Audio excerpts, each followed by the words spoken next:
Howdy. I apologize again for the crummy video, but didn't have time to record this last night. So let's get started. So it's going to be Alma chapter 2, and before I begin I invite you to pause and say a prayer and ask for discernment so you can get out of this what you're supposed to. If you want your own physical copy of the Book of Mormon like this one, there's a link in the description you can follow to request one. If you'd rather get one from me, you can send me an email at thetruthaboutwaffles@gmail.com and obviously send me your information and I'll ship one to you.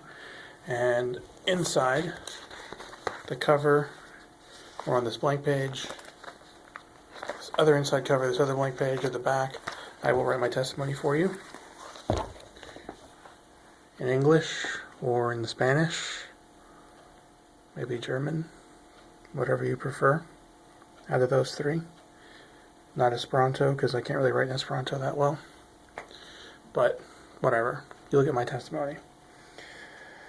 There's other links in the description you can use to follow along online, skip ahead, go back, or read conference talks, The Pearl of Great Price, New Testament, Old Testament, Doctrine and Covenants, The Friend, Ensign, Leahona, whatever. There's another link in the description you can use that's beneath that to download the Gospel Library app for your Windows, Android, or iOS device.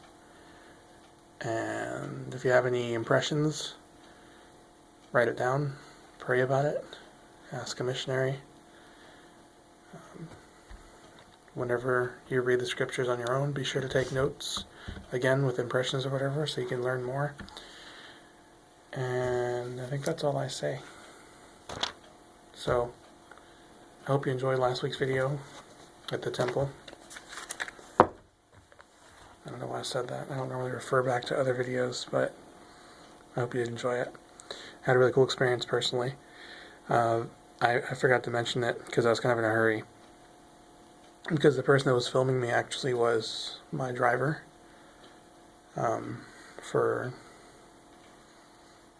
He was from Lyft, and I wasn't actually in Los Angeles. I was about 40 miles away from Los Angeles, so I paid him to drive me to the temple, and I asked him if he would stick around and film me, and then I'd pay him to drive me back instead of him having to go all the way back by himself, and it,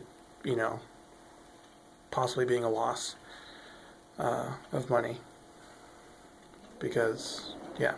Anyway, he agreed, and it was really cool. I'm grateful, so thanks, Herman, for filming me, and thanks for listening to me talk about the gospel on the ride back to San Dimas.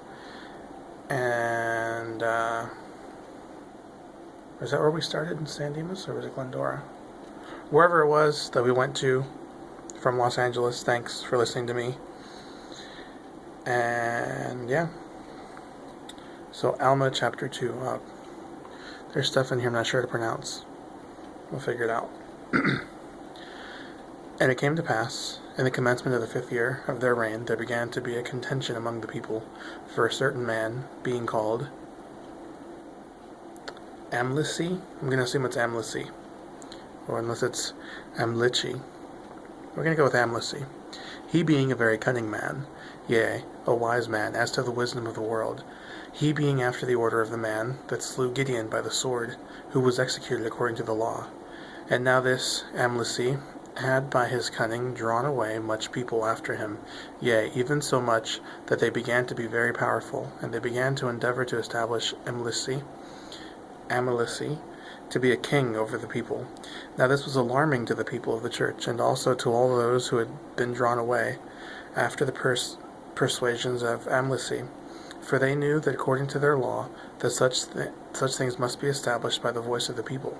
Therefore, if it were possible that Amlici should gain the voice of the people, he, being a wicked man, would deprive them of their rights and privileges of the church, for it was his intent to destroy the church of God.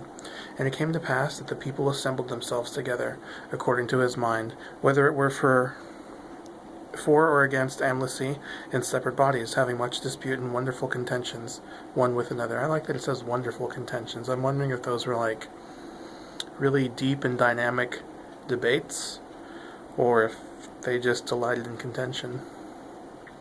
And thus they did assemble themselves together, to cast in their voices concerning the matter, and they were laid before the judges. And it came to pass that the voice of the people came against Amlici, that he was not made king over the people. Now this did cause much joy in the hearts of those who were against him. But Amlici did stir up those who were in his favor to anger against those who were not in his favor. And it came to pass that they gathered themselves together, and did consecrate Amlici to be their king. And now, when Amlici was made king over them, he commanded them that they should take up arms against their brethren, and this he did, that he might subject them to him. Now the people of Amlici were distinguished by the name of Amlici, being called Amlicites, and the remainder were called Nephites, were the people of God. Therefore the people of the Nephites were aware of the intent of the Amlicites. And therefore they did prepare to meet them, yea, they did arm themselves with swords, and with scimitars, and with bows, and with arrows, and with stones, and with slings, and with all manner of weapon of war of every kind. So I'm curious, it says with bows and with arrows. So were the bows used independently of the arrows? I'm curious. And thus they were prepared to meet the Amlicites at the time of their coming. And there were appointed captains, and higher captains, and chief captains, lots of captains, according to their numbers. And it came to pass that Amlici did arm his men with all manner of weapons of war, every kind, and he also appointed rulers and leaders over his people, to lead them to war against their brethren. And it came to pass that the Amlicites came upon the hill. Great. Amnihu, I guess, which was east of the river Sidon, or Sidon, I'm going to go with Sidon, which ran by the land of Zarahemla. And there they began to make war with the Nephites. Now Alma, being the chief judge and the governor of the people of Nephi, therefore he went up with his people, yea, with his captains and chief captains, yea, at the head of his armies against the Amlicites to battle. And they began to slay the Amlicites upon the hill east of Sidon, we're going to go with that. And the Amlicites did contend with the Nephites with great strength, insomuch that many of the Nephites did fall before the Amlicites. Nevertheless, the Lord did strengthen the hand of the Nephites, that they slew the Amlicites with great slaughter, and they began to flee before them. And it came to pass that the Nephites did pursue the Amlicites all that day, and did slay them with much slaughter, insomuch that there were slain of the Amlicites 12,532 souls. And there were slain of the Nephites 6,562 souls. And it came to pass that when Alma would pursue the Amlicites no longer, he caused that his people should pitch their tents in the valley of Gideon, the valley being called after that Gideon, who was slain by the hand of Nehor with the sword. And in this valley the Nephites did pitch their tents for the night. And Alma sent spies to follow the remnant of the Amlicites, that he might know of their plans and their plots, whereby he might guard himself against them, that he might preserve his people from being destroyed. Now those whom he had sent out to watch the camp of the Amlicites were called Zeram, and Amnor, and Manti, and Limher. Again, I'm presuming. These were they who went out with their men to watch the camp of the Amlicites. And it came to pass that on the morrow they returned into the camp of the Nephites, and in great haste, being greatly astonished, and struck with much fear, saying, Behold, we followed the camp of the Amlicites to our great astonishment, in the land of Minon, above the land of Zarahemla, in the course of the land of Nephi. We saw a numerous host of the Lamanites, and behold, the Amlicites have joined them. And they are upon our brethren in that land. They are fleeing before them with their flocks and their wives and their children toward our city. And except we make haste, they obtain possession of our city, and our fathers and our wives and our children be slain. And it came to pass that the people of Nephi took their tents and departed out of the valley of Gideon toward their city, which was the city of Zarahemla. And behold, as they were crossing the river Sidon, the Lamanites and the Amlicites, being as numerous, almost as it were, as the sands of the sea, came upon them to destroy them. Nevertheless the Nephites, being strengthened by the hand of the Lord, having prayed mightily to him, that he would deliver them out of the hands of their enemies, therefore the Lord did hear their cries, and did strengthen them, and the Lamanites and the Amlicites did fall before them. And it came to pass that Alma fought with Amlici with the sword, face to face. They did contend mightily one with another. And it came to pass that Alma, being a man of God, being exercised with much faith, cried, saying, O Lord, have mercy and spare my life, that I may be an instrument in thy hands, to save and preserve this people.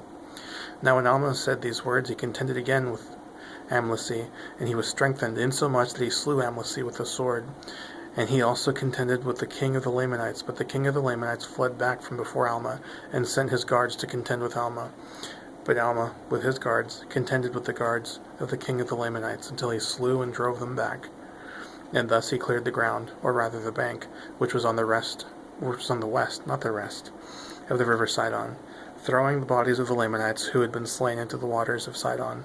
Thereby his people might have room to cross and contend with the Lamanites and the Amlicites on the west side of the river Sidon.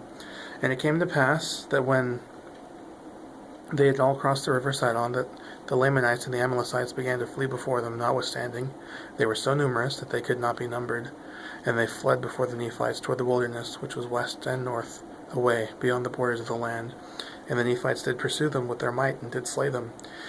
Yea, they were met on every hand, and slain and driven, until they were scattered on the west and on the north, until they had reached the wilderness, which was called Hermounts? I think it's Hermounts. And it was that part of the wilderness which was infested by wild and ravenous beasts. And it came to pass that many died in the wilderness of their wounds, and were devoured by those beasts, and also the vultures of the air. And their bones have been found, and have been heaped on the earth. So that was chapter 2 of Alma. Thanks for watching. I will see you all next week. Later.